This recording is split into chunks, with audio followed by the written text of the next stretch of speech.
বস্তুখিনি হেৰি কৰি আছোঁ, মানে জোখাই আছোঁ কিমান কি হ'ব।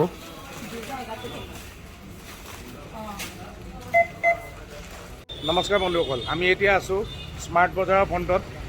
আজি আমি গৈ আছোঁ চক বজাৰৰ মানে 8টা পৰিয়ালক অকণমান সহায় কৰিবলৈ। যোৱাকালি আমি চক বজাৰত দৰ্জী কাম কৰা মানে 8জন দুখীয়া মানুহক আমি কিবা এটা কৰিম বুলি প্লেন কৰিলোঁ। মোৰ লগত আছে জাগ্ৰত নাৰী সুৰক্ষা সমিতিৰ 3গৰাকী বিষয়ববীয়া, তেওঁলোক আৰু মই মিলি আজি আমি 8জন আপোনাৰ চক বজাৰত পীড়িত, চক বজাৰ জুইত দাহ যোৱা দোকানৰ মালিকৰ কাৰণে কিবা এটা কৰিবলৈ মানে আগবাঢ়িছোঁ। মোৰ লগত আছে আমাৰ জাগ্ৰত নাৰী সুৰক্ষা সমাজৰ 3গৰাকী বিষয়ববীয়া, সেয়া আপোনালোকক চিনাকি কৰি দিছোঁ। নমস্কাৰ, মোৰ নাম শ্ৰী জাহ্নৱী তামুলী, মই জাগ্ৰত নাৰী সুৰক্ষা সমাজৰ সভানেত্ৰী। নমস্কাৰ, মোৰ নাম শ্ৰীমতী ববী দত্ত, মই জাগ্ৰত নাৰী সুৰক্ষা সমাজৰ সম্পাদিকা। নমস্কাৰ, মোৰ নাম শ্ৰী জোনমণি শইকীয়া, মই সাংগঠনিক সম্পাদিকা। এই 3গৰাকী আৰু মই মিলি আজি আমি কি প্ৰগ্ৰেম কৰিবলৈ কৈছোঁ অকণমান থুলমূলকৈ কৈ দিয়কচোন।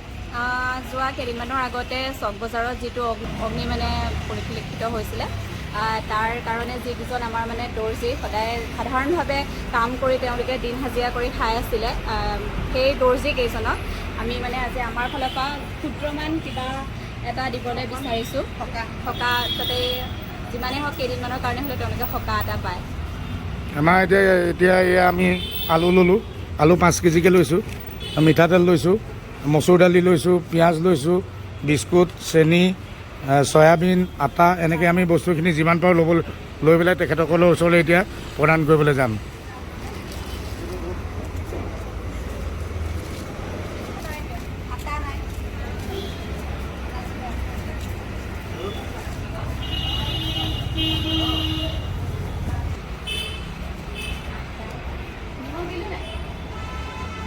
আমাৰ পেকিং চলি আছে, সেয়া মোৰ ল'ৰাবোৰ আৰু এয়া বাইদেউসকল, গোটেইখিনি মিলি মিলাই আমি এতিয়া চক বজাৰলৈকে যাম, তাত এই বস্তুখিনি ডনেট কৰিম আমি। এয়া স্মাৰ্ট বজাৰত বজাৰখিনি কৰি হ'ল, আমি এতিয়া 4জন আমি এতিয়া চক বজাৰলৈ গৈ আছোঁ।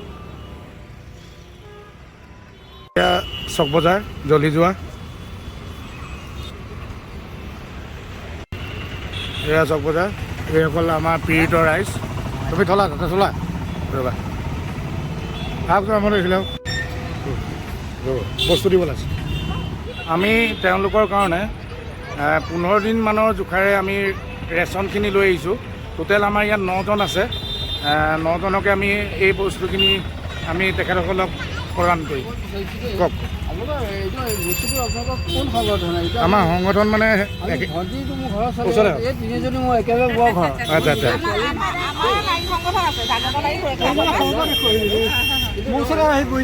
আপোনালোকৰ ইয়াত জুই জ্বলিলে বুলি ক'লে, বাকীসকলৰ কথা আমি চিন্তা কৰিবলৈ ইমানখিনি আমাৰ সামৰ্থ্য নাই, কিন্তু আপোনালোক দৰ্জীকেইজন দিনজোৰা ভাতে ধৰক হাজিৰা কৰি খাই আছিলে, সেইটো কাৰণে মানে আপোনালোকৰ কথা চিন্তা কৰিয়ে আপোনালোক 9জনৰ কাৰণে বিশেষ একো কৰিব নোৱাৰিলেও 15 দিন বা 20 দিনৰমানৰ ৰেচনখিনি আমি দিব বিচাৰিছোঁ।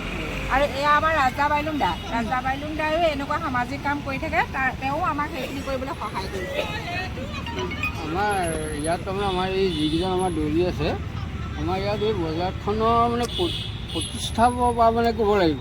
মানে কিমান বছৰ হ'ল খুৰা? তেখেতৰ এতিয়া 76 বছৰ। আপোনাৰ কিন্তু এতিয়া আমাৰ কথা কিন্তু কোনেও চিন্তা নকৰে। নহয়, এতিয়া এটা বস্তু চাওক, আপোনালোকে এতিয়া জ্বলাৰ পিছত মানে আপোনালোকে বৰ্তমান কেনেকৈ আপোনালোকৰ মানে দিনটো মানে হেৰি কৰি আছে? এতিয়া আমাৰ একো নাই, একো নাই, একো আমি বহিছোঁ, কাৰণ আমাৰ চৰকাৰৰ ফালৰ পৰা আমি কাগজ পত্ৰ দিব নোৱাৰোঁ, কাৰণ কি আমি লোকৰ বাৰাণ্ডাত বহি আছোঁ আৰু আমাৰ কাগজ পত্ৰও নলয়। কিন্তু মই এটাই অতি ধন্যবাদ দিছোঁ আপোনালোকৰ এই সংগঠনক, অন্ততঃ প্ৰথমবাৰৰ কাৰণে আমাক আজি এটা আমাৰ কথাটো কি, ধৰক আমাক দেখি যাতে আৰু 2জন মানুহে আপোনালোকৰ ওচৰলৈ আহে, কিন্তু সেইকাৰণে আমি এই বাৰ্তাটো প্ৰেৰণ কৰিব খুজিছোঁ এই ভিডিঅ'টোৰ যোগেদি। আজি আমাৰ 60 বছৰ পাৰ হ'ল, ভগৱানক আমাৰ এটাইকেইজনৰ পৰা এটাই আশীৰ্বাদ দিছোঁ, আমি আৰু একো দিব নোৱাৰোঁ। আমাক একো নিদিলেও আমাক যে মাত খাই দি পেলাই আজি এইটো সকাই দিলে, এই তোমালোকৰ যাতে এই সংগঠনটো একদম যাওঁতিযোগ্য হওক, আমি অন্তৰৰ পৰা এই কথা কৈছোঁ। আৰু মই এই ছোৱালীকেইজনীক ভগৱানে বহুত আশীৰ্বাদ দিয়ক, বহুত মানে। আপোনাৰ ভাল নামটো দাদা? মোৰ যতীন ভৰালী। আপোনাৰ ঘৰ? মোৰ বৰিগাঁও নৰকাৰী। আৰু চৰকাৰে কি কৈছে এতিয়া এইটো বিষয়ে? এতিয়ালৈকে আমাৰ আমাৰ বজাৰৰ সমিতিৰ লগত কি কথা পাতিছে আমাক তাত অংশ আমাক নিদিয়ে তাৰমানে আমি সেই বিষয়লৈ আমি একো নাজানো আমাক পাত্তাই দিয়া নাই বিলাকৰ আমাৰ এতিয়া বৰ্তমানলৈকে কোনো এটা হেৰি কৰা নাই বাৰু, কিন্তু পাছত এই দোকানী যিবিলাকৰ হেৰি আছে তেওঁলোকক জেগা দিম বুলি কৈছে, কিন্তু আমাৰ বাহিৰত বহাবিলাকৰ কি চিন্তা কৰে নাজানো এতিয়ালৈকে কোনো একোৱে কৰা নাই বাহিৰ বজাৰখনে একোৱে কৰা নাই এতিয়া একো মানে হেৰি লোৱা নাই আমাক মানে পাত্তাই দিয়া নাই আমাৰ এই বিজেপি চৰকাৰখনৰ প্ৰতি বহুত আস্থা আছে। আমাৰ হিমন্ত বিশ্ব ছাৰ একচুৱেলি তেখেতে মানে বহুত কৰোঁ বুলি ক'লে ঢেৰ কিবা কিবি কৰিব পাৰে আৰু তেখেতে কামবোৰ দেখিও আহিছোঁ আমি। এই চৰকাৰখনৰ প্ৰতি যিটো আমাৰ আস্থা আছে সেই আস্থাটোক লৈ পেলাই চৰকাৰে এইসকলৰ কাৰণে কিবা এটা কৰক। এখেতসকলৰ জীৱনটো বৰ্তমান জীয়াবলৈ অলপ অসুবিধাত আছে।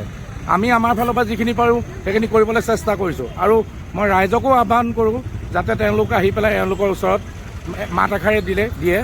সেই মাতষাৰিয়ে তেখেতৰ মুখত একো নহ'লেও মানে অকণমান হাঁহি হ'লেও বিৰিঙাব।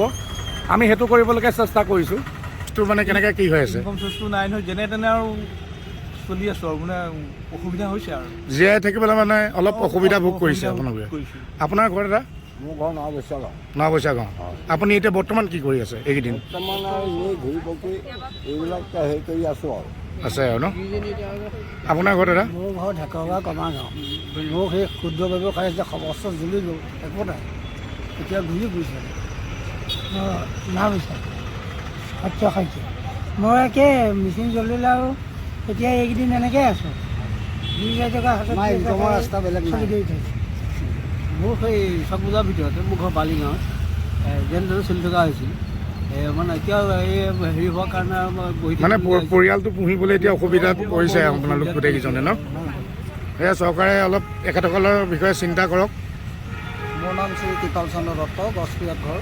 মই দৰ্জী কাম কৰি জানাতনে মোৰ পৰিয়ালটো মই চলাই আছিলোঁ, কিন্তু হঠাতে এনেকুৱা এটা প্ৰাকৃতিক দুৰ্যোগে আমাক ধ্বংস কৰি পেলালে। পৰিয়াল চলাবলৈ আমাৰ অসুবিধা হৈছে। চৰকাৰক আমি এইটোৱে আবেদন কৰিছোঁ যে আমাক কিবা এটা সংস্থাপন দি আমাক পৰিয়ালটো চলাবলৈ যেন তেওঁলোকে কামনা কৰে। আপুনি কওক কিবা এটা দাদা। মোৰ নাম শ্ৰী ৰাজীৱ বৰা, মোৰ বৰিগাঁৱত ঘৰ। এতিয়া আমি এই বিল্ডিংটোৰ তলতে পৰি পেলাই যেনে তেনে ঘৰ এখন চলাই আছিলোঁ। এতিয়া এই যিয়ে গঁৰাল গাঠত পৰি আমাৰ এতিয়া সংসাৰখন চলোৱাত বহুতো অসুবিধা আহিছে। আমি এইকেইদিন ঘৰতে বহি থাকিবলগীয়া অৱস্থা এটা হৈছে। চৰকাৰে কিবা এটা বিহিত ব্যৱস্থা ল'ব বুলি আশা ৰাখিছোঁ। এতিয়া বাইদেউ কওকচোন, আপুনি কওক আপোনাৰ অনুভৱটো কওক এতিয়া। অনুভৱ মানে আজি আমি আমাৰ সামৰ্থ্য যিখিনি কৰিব পাৰিছোঁ সেয়া কিঞ্চিতমান কৰিছোঁ, কিন্তু যোৰহাটৰ ৰাইজলৈ এটাই অনুৰোধ জনাইছোঁ যাতে আমাৰ যোৰহাটত বহুতো ধনী মানুহ আছে, বহুতো চাকৰিয়াল মানুহ আছে, সংগঠন আছে, ৰাজনৈতিক মানুহ আছে, সকলোৱে মিলি কিঞ্চিত হ'লেও কিবা এটা সকলোলৈকে আগবঢ়কচোন। তেতিয়া কিজানি অকণ সকাহ পায়। আমি একেলগে থকা মানুহ, আমি একেলগে কাম কৰা মানুহ, আমি যোৰহাটৰ মানুহ, আমি অসমীয়া। সেই অসমীয়া হিচাপে আমি যাতে সকলোৱে মিলি মাত মাতোঁ, তাৰ বাবে সকলো ওলাই আহকচোন। আজি আমি আহিছোঁ, কাইলৈ আপোনালোক আহক, আমি আকৌ আপোনালোকৰ লগত আমি আকৌ আছোঁ, আমি আকৌ কিবা এটা কৰিম, আমি মানে ভাবিছোঁ তেনেকৈ। মই ভাবিছোঁ মোৰ ভাষাৰে মানে দল সংগঠন বহুতো আছে, বহুতো ৰাজনৈতিক নেতা আছে, বহুতো ডাঙৰ ডাঙৰ ধনী মানুহ আছে, আমাতকৈও ভাল ভাল বস্তু দিব পৰা মানুহ আছে। তেখেতসকলে যদি এইখনসকলক সহায়ৰ হাত আগবঢ়ায়, হয়তো তেখেতলোক মানে চাগে খালী পেটত শুবলগীয়া নহ'ব। আৰু কিবা ক'বলগীয়া আছে নি দাদা? মই এষাৰেই ক'ম লাষ্টত, আমাৰ ইমান বিপদত আজি এই জাগতিক নাৰী সংগঠনতে আমাৰ গুৰি ৰাজা বাইলুং আজি আমাৰ আগত উপস্থিত হৈ যিধৰণে আমাক এষাৰ মাত দি আমাক যিটো মনোবল দিলে, সেই মনোবলৰ কাৰণে আমি তেখেতসকলক অশেষ ধন্যবাদ দিছোঁ। যাতে সকলো সংগঠন আজি এনেকুৱাই হওক যে সদায় আত্মনাথজনৰ ওচৰত থিয় হ'ব। না আমি চাওক, আমি আজি শুনক বাইদেউ, আজি এইখিনি যি পাৰোঁ আজি কৰিছোঁ, আৰু ভৱিষ্যতেও চাগে কিবা যদি পাৰোঁ আৰু ৰাইজে আমাক সহযোগ কৰে, তেতিয়াহ'লে আৰু কিবা কিবি কৰিবলৈ আৰু মানুহ লৈ পেলাই আমি কিবা কিবি কৰিম বুলি ভাবিছোঁ। আমি বাৰু চাওক কথা দি নাযাওঁ, কিন্তু তথাপি চেষ্টা কৰিম বুলি কথা দিছোঁ। সেইটোৱে কথা। মানে ৰাইজে নখ জোকাৰিলে নৈবই বুলি কয়। আহক, আপোনালোকৰ চক বজাৰৰ কিবা কমিটি আছে কি আছে, মই বাৰু এইবোৰ ইমান নাজানো। তেখেতসকলৰ লগত মই বিচাৰি উলিয়াই বাৰু কথা বতৰা পাতিম, যিমানখিনি পাৰোঁ সিমানখিনি কৰিবলৈ চেষ্টা কৰিম, সেইটো কথা দিছোঁ। আৰু চৰকাৰে যাতে তেখেতসকলৰ পক্ষে মাত মাতে, সেইটো অনুৰোধ জনাওঁ। ইয়াত আমাৰ 9জন দৰ্জী মানুহ আজি আহিছিলে। আমি প্ৰথমতে 8জন বুলি ভাবিলোঁ, সেইকাৰণে 8জনৰ কাৰণে মানে কিবা এটা বস্তুখিনি আনিছোঁ। আৰু এজনক মই এক্সট্ৰাকৈ এইখিনি ব্যৱস্থা কৰিম। এতিয়া মই আমাৰ তিনিও চাৰিও হৈ এই বস্তুখিনি এখেতসকলক প্ৰদান কৰিছোঁ। লগতে আমাৰ লগত এই আহিছে সুদীপ্ত দা, মোৰ দাদা হয়, নাম চৈধ্য এখন হ'ব আমাৰ লগত এইখিলা হ'ব। এতিয়া আমি গোটেইখিনি মিলি এখেতসকলক এই গোটেই বস্তুখিনি চন্দ্ৰাইছোঁ আৰু ধৰি দিয়ক। Thank U.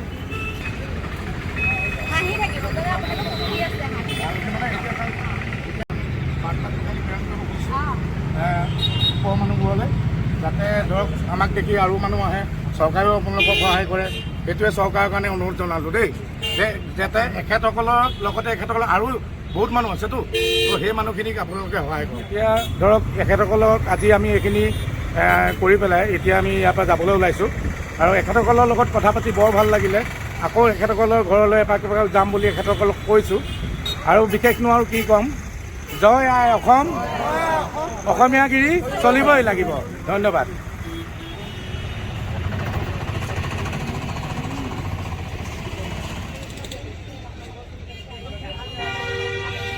এখেতসকলৰ নামখিনি আমি টুকি পেলাই লৈ লৈছোঁ, নাম, ঘৰৰ এড্ৰেছ আৰু ফোন নাম্বাৰ।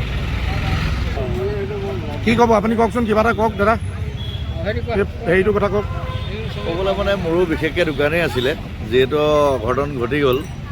এতিয়া আমাৰ চৰকাৰে হাতত লৈছে এটা মানে তেখেতসকলে পুনৰ নিৰ্মাণ কৰিম বুলি কৈছে। আমি DC লগতো পাতিছোঁ, এনেকৈ ADC চাৰ্কুল অফিচাৰ সকলোখিনিৰ লগত পাতিছোঁ আৰু দল সংগঠনে সহায় কৰিছে। আমি যাতে চৰকাৰক অনুৰোধ কৰোঁ আমাৰ যাতে চক বজাৰখন পুনৰ নিৰ্মাণ কৰি আমাৰ দুখীয়া পৰিয়ালকেইটা এখন দোকান দিবলৈ অনুৰোধ জনালোঁ। এজন মোৰ দাদাই হয়। আপোনাৰ ইয়াতে আছিলে নেকি? ইয়াতে আছিলে। আপোনাৰ কি দোকান আছে? কাপোৰ। লোকচান কিমান টকা হ'ল আপোনাৰ? প্ৰায় 10 লাখ টকা লোকচান হ'ল। আচ্ছা, এতিয়া চৰকাৰে আপোনালোকক কিবা কম্পেনচেশ্যন বা তেনেকুৱা কৈছে? দিম বুলি কৈছে নিশ্চয়, তেওঁলোকে সহযোগ কৰি আছে, প্ৰায় লাগিয়ে আছে। ৰাতি 12টালৈকে DC ADC সকলোখিনি ঘূৰি আছে। এইকেইদিন দেখি আছোঁ, ইয়াত পুলিচো আছে, ফায়াৰ ব্ৰিগেডো আছে, যথেষ্টখিনি তেওঁলোকে আমাক সহায় সহযোগ কৰিছে। আৰু যিহেতু আমাক আশ্বাস দিছে এইটো আমাক বনাই দিম বুলি। চৰকাৰৰ ওপৰত আমাৰ সম্পূৰ্ণ আস্থা আছে আৰু তেখেতসকলে কিবা এটা কৰিব বুলি আমি একদম আশাত থাকিলোঁ আৰু দেই। হয় নিশ্চয়। আপোনাৰ নামটো, ভাল নামটো? আনিছ আলি। আৰু আপোনাৰ ঘৰটো? নাওবৈচা। আৰু ইয়াত কমিটিখন কোন কোন কি আছে? কমিটিখন আমাৰ মঞ্জু ছিদ্দিকী ছেক্ৰেটাৰী প্ৰেছিডেণ্ট আৰু সঞ্জীৱ ঘোষ ছেক্ৰেটাৰী। আমি মেম্বাৰ হিচাপে আছোঁ, এক্সিকিউটিভ মেম্বাৰ হিচাপে 21জনী এক্সিকিউটিভ মেম্বাৰ আছে। সকলোখিনি গোট খাই আমি চৰকাৰৰ লগত আলোচনা কৰি আছোঁ, DC মহোদয়ৰ লগত আলোচনা কৰি আছোঁ। বিষয়টোৰ ওপৰত গুৰুত্ব সহকাৰে তেখেতসকলে লৈছে, ইয়াকে ক'লোঁ। ঠিক আছে, ধন্যবাদ। আপোনাৰ ফোন নম্বৰটো মোক দিব হা। ঠিক আছে, অ'কে। ভাল লাগিলে এখেতক লগ পাই। হয়। এই কি বুলি কয়, ৰাইজক নমস্কাৰ এটা দিয়ক আৰু যাওঁ দিয়া। একদম মানে ভাবিব নোৱাৰাকৈ মানে জনাইছোঁ, মই মানে সুস্বাস্থ্য কামনা কৰিছোঁ।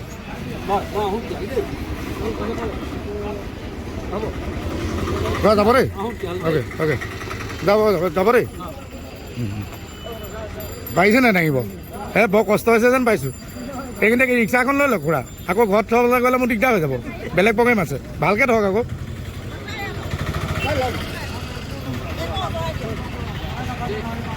পাৰিবনে নামিব? থৈ লওক, থৈ পেলাই নামক।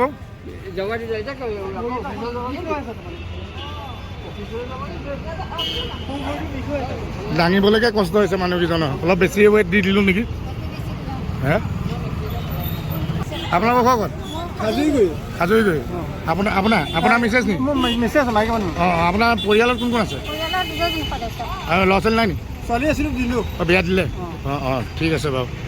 ঠিক আছে, এতিয়া আপোনাক সকলোকে বিদায় দিছোঁ হা। অ'কে, ঠিক আছে সুজিতা, ধন্যবাদ অহাৰ কাৰণে। কেনেকুৱা লাগিলে আজি? এনেকুৱা ভাল কামবোৰ কৰি পেলাই বিৰাট ভাল লাগে, হয় নাই? আমাৰ প্ৰগ্ৰেমটো আমি খতম কৰি লৈ আছোঁ একদম চক বজাৰ আগফালে। বাকী আমাৰ এতিয়া অনুভৱটো কওকচোন আপোনালোকে। ভাল লাগিছে, বহুত ভাল লাগিছে। আৰু টোপনি যোৱা নাছিলে যদিও আজি ভালকৈ টোপনি যাব। ভাল লাগিলে ন? মানে মনৰ শান্তিটো আচল কথা, বাকীবোৰ পিছৰ কথা, হয় নাই? বাকীবোৰ আমি যি টি কৰি থাকিম, কিন্তু এনেকুৱা কামবোৰ কৰিলে মনটো, অন্তৰখন বিৰাটেই ভাল লাগে। সেইকাৰণে কৰি চাবচোন আপোনালোকে, আহক, এনেকুৱা ধৰণৰ কিছুমান কাম কৰক। ধৰক আমাক দেখি আৰু দুজনে যদি কৰে, তেতিয়া আমাৰো বহুত মনটো ভাল লাগিব, লগতে আপোনালোকেও বহুত মানে আত্মসন্তুষ্টি লাভ কৰিব পাৰে। চাবচোন বাকী লাষ্টত শেষত জয় আই অসম, অসমীয়া গিৰি চলিবই লাগিব। ধন্যবাদ।